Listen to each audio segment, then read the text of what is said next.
पंच बेलपत्र, पंच श्वेत पुष्प, मतलब 5 बेलपत्र और 5 सफेद पुष्प, श्वेत पुष्प।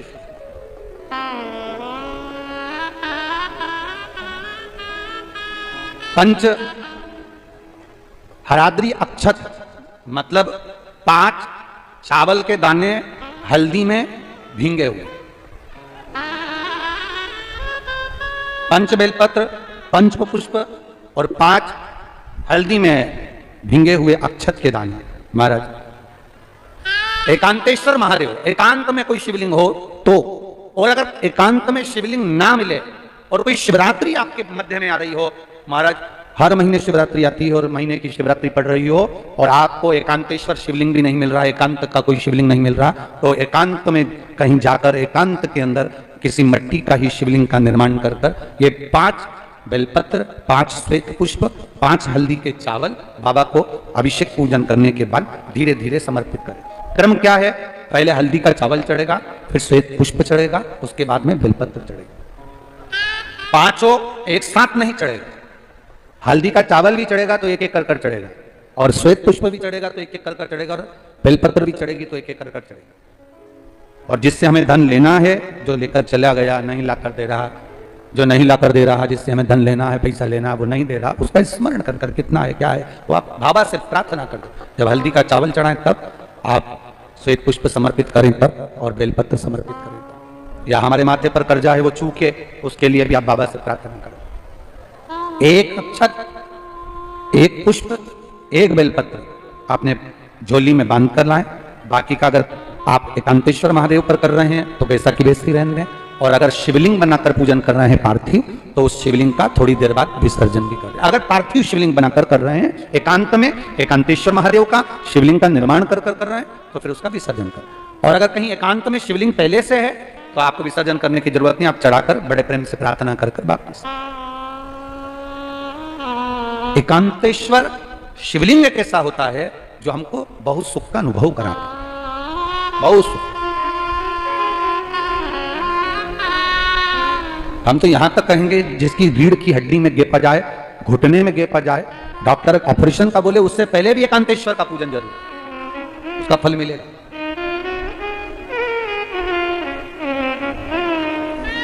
एकांतेश्वर महादेव सुख प्रदान करते हैं, आनंद देते हैं। बोले एकांतेश्वर महादेव की, वो सुख अनुभव करा दो। रावण क्या करता था? रावण की लंका में जहां रावण भगवान शंकर की आराधना करता था, वहां रावण के पास एक शिवलिंग था जिसकी वो आराधना करता था, पूजन करता था, अर्चना करता था। और लंकाधिपति रावण जब कहीं थोड़ा भी उसके मन में भाव उत्पन्न होता था कि मुझे ये चाहिए, मुझे ये सुख मिलना चाहिए, मुझे ये आनंद मिलना चाहिए, मुझे ये रस्तत्व प्राप्त होना चाहिए, तब रावण समुद्र के तट पर चला जाता था, अकेला एकांत में कहीं चला जाता था, एकांत में कोई गुफा में, कोई समुद्र तट पर कहीं एकांत में पहुंचकर भगवान शंकर के बालू के शिवलिंग का निर्माण कर पूजन कराता था।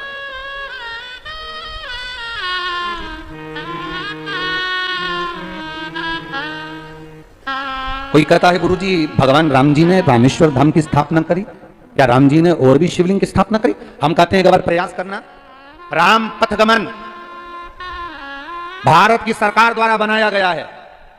राम पथगमन जब भारत की सरकार द्वारा बनाया जा रहा है तो एक बार प्रयास करना कि राम पथगमन पर तुम अपनी गाड़ी लेकर जाना, जहां जहां से राम पैदल वन से घूमते हुए लंका तक गए हैं, उस राम पथगमन रास्ते पर तुम जाकर देखना जितने राम जी के मंदिर नहीं मिलेंगे उससे ज्यादा भोलेनाथ के मंदिर मिलेंगे। राम जहां रुकते थे वहां शंकर भगवान के शिवलिंग का पूजन करते थे। मेरे राम जी जहां रुकते थे वहां शंकर भगवान के शिवलिंग का निर्माण कर उसका पूजन करते। पूरे राम पथगमन में आप जाकर देखिए, पूरे राम पथगमन में आप चलकर देखो, राम पथगमन में चलेंगे, जहां जहां राम जी गए वहां शंकर की आराधना करी है राघव जी। जब आप लोग कार्तिक के महीने की कथा 21 नवंबर से 25 नवंबर नासिक में 5 दिन की जब शिव महापुराण की कथा पंचवटी में आप सुने, भगवान राम की पवित्र भूमि पर, भगवान त्र्यंबकेश्वर महादेव की पवित्र भूमि पर जब नासिक में 21 नवंबर से 25 नवंबर तक इसी महीने में जब 5 दिन की शिव महापुराण की कथा नासिक में सुने, तब आप उसमें स्मरण करेंगे कि पंचवटी में, नासिक में, वन क्षेत्र में भगवान राम ने शंकर जी की कितनी जगह स्थापना करी, कितनी जगह। राम एकांत में बैठते थे और भगवान शंकर की आराधना कर कर भगवान शिव की अर्चना में डूब जाते। मेरे भगवान कृष्ण, जब जब मेरे भगवान कृष्ण के हृदय में लगता था कि क्या करूं, तब भगवान कृष्ण शिव की आराधना में डूब जाते।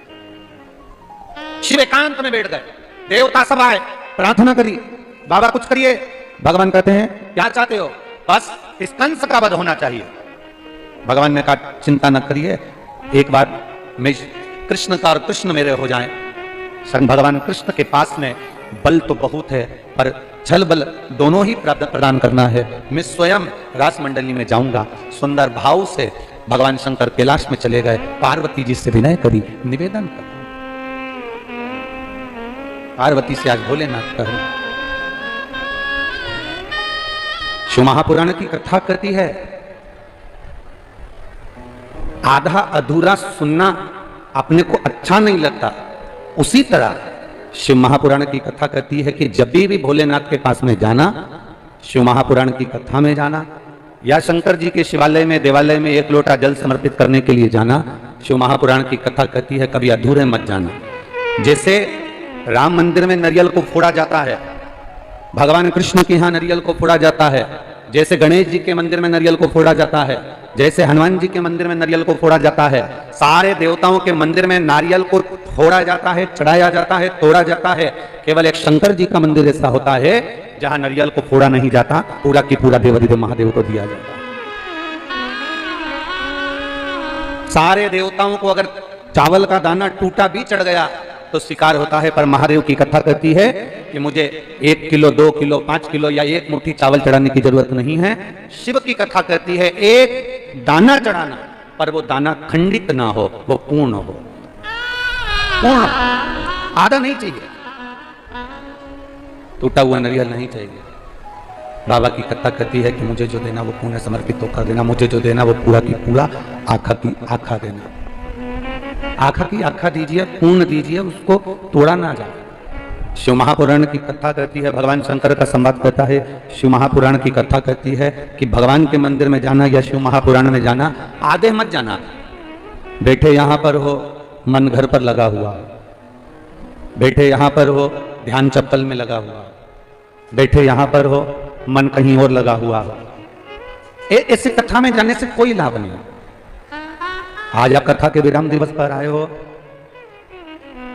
लाखों की संख्या में यहां पहुंचे हो, जमीन पर जहां जगह मिल जाए, जहां तुम्हें जगह मिल जाए, वृक्ष की रज में, भूमि पर, वहां आराम से बैठना। आज विराम दिवस की जब कथा हो, कथा का जब 12 ज्योतिर्लिंग का संवाद पूरा हो जाए, कथा की आरती हो जाए, तब अपने इस पल्लू को उस भूमि पर नमन कर कर देवाधिदेव महादेव से कहकर जाना, बाबा पहली बार मैं इस कथा पंडाल में बैठकर कथा सुन रही हूं, तो ऐसी कृपा करना कि मेरी झोली खुशियों से भरना, मैं फिर कथा के पंडाल में पहुंचूं, ऐसी करना। उसे विनय कर कर जहां जगह मिले वहां बैठकर उसे प्रार्थना कर कर दिल से जा, वो दिल से देता है।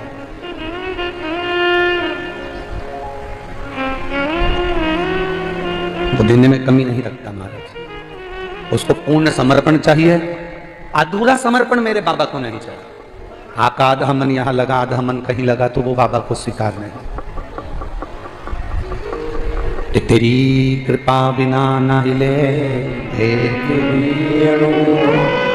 बाबा को पूर्ण समर्पण आपका, आपकी पूर्ण भक्ति, पूर्ण विश्वास, पूर्ण दृढ़ता, पूर्ण भरोसा मेरे महादेव को चाहिए। आधा भरोसा नहीं, आधी दृढ़ता नहीं, आधा विश्वास नहीं। एक पति पत्नी नाव में घूम रहे थे, जहाज में, और जहाज में घूमते घूमते पति पत्नी दोनों जहाज में जा रहे थे। जाते जाते जहाज में समुद्र के अंदर भयंकर लहरें चालू हो गई, सुनामी लहरें पड़ने लगी। सुनामी लहरें पड़ रही थी। पत्नी ने देखा कि पति ना जाने कहां गया, और यहां तो लहर चल रही है और मैनेजर ने अनाउंस कर दिया है पायलट ने अनाउंस कर दिया है, जहाज चलाने वाले उस नाविक ने अनाउंस कर दिया है कि यह जहाज आधे घंटे के अंदर डूबने वाला। जिसको बचना हो वो बचे। लोग जहाज में जो ट्यूब पड़े थे उन ट्यूब को फेंक फेंक कर जाने लगे, छोटी छोटी नौकाएं पकड़ कर जाने लगे। जो तैरना जानता था वो कूद कर जाने लगे। मैनेजर बार बार अनाउंस कर रहा है कि ये जहाज डूबने वाला। पत्नी अपने पति को ढूंढती ढूंढती पहुंची तो ऊपर जहाज पर जाकर देखा तो पति खड़ा था, सुनामी लहरों का आनंद ले रहा था, सुनामी लहरों का सुख ले रहा था। पत्नी ने अपने पति से कहा, सुनो, जहाज चलाने वाले उस मैनेजर ने कह दिया है, पायलट ने कह दिया है कि यह जहाज डूबने वाला है। सब अपने अपने बीवी बच्चों को बचा रहे हैं, सब अपने अपने परिवार को बचा रहे हैं। चलो आप भी हमें बचाइए, चलो आप भी हमें बचाओ। पति लहरों का आनंद ले रहा था, उसने अपनी पत्नी की बात का स्मरण नहीं करा, उसने अपनी पत्नी की बात को नहीं सुना। वो तो बस केवल सुनामी लहरों का सुख ले रहा है, सुनामी लहरों का आनंद ले रहा है। थोड़ी देर बाद पत्नी नीचे गई, फिर वापिस ऊपर आने के बाद पत्नी ने फिर कहा, देखो मैं मर जाऊंगी, सब अपने अपने पत्नी और बच्चों को बचा रहे हैं, आप मुझे बचाओ, मैं मर जाऊंगी। मुझे लगता है कि तुम मुझे मरा हुआ देखना चाहते हो, इसलिए बचाना नहीं चाहते। तुम मुझे मरा हुआ देखना चाहते हो, इसलिए मुझे बचाना नहीं चाह रहे। मैं जान गई हूं आपकी राय, मैं आपको समझ गई हूं अच्छे से, आप मुझे मरा हुआ देखना चाहते हो। इतने में पति को क्रोध आया। पति ने जेब में से बंदूक निकाली, पत्नी के सिर पर रख दी। मरो मरो करती है, मैं तुझे अभी मार डालता हूं।